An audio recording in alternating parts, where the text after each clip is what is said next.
Good morning. With just 5 days until we go to the polls, Julia Gillard and Tony Abbott are preparing to deliver their final assault. The Prime Minister is in Brisbane this morning for the official launch of Labor's election campaign. You can see their live pictures. They're setting up right now. And before we take you to that campaign launch live, let's go to our political reporter, Jane Azzopardi. Good morning, Jane. Do we know what we can expect today? Well, Wendy, it all gets underway in about half an hour's time, and we're told to expect little razzle-dazzle from this launch today. It's not going to be about putting on a big show, because what the government is trying to get across here is economic responsibility, and that's going to feed into the sorts of things they're talking about today. We're not going to see any massive new spending announcements from the government today. There might be a few new policies with smaller amounts of money attached to them, but in terms of the big picture and the big announcements and the big spending priorities, we know all of that already.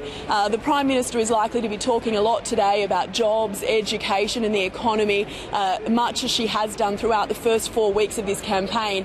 And during her speech, she's likely to give more of a personal dimension to the government's economic plans. So we should hear some more about how she came to Australia as a migrant child, had hard-working parents and feels as though education has given her the best chance in life.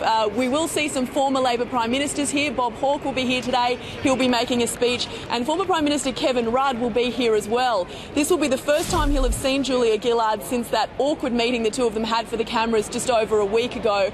But I don't think he's going to be as much of a distraction here today as he would have been in the early stages of the campaign.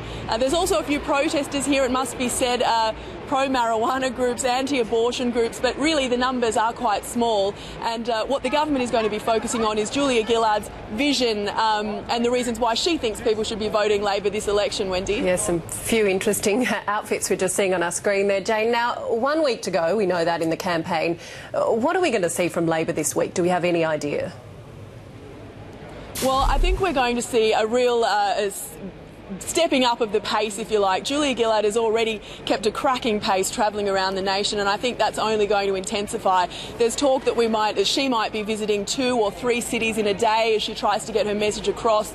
I think a lot of that is going to be focused here in Queensland and also in New South Wales, because they're the states where Labor is struggling the most, where there are the most marginal seats that they stand to lose. But it's really going to be all about pushing home this message, and it really all starts with the launch today, Wendy. Excellent. Thank you very much, Jane Azzopardi there.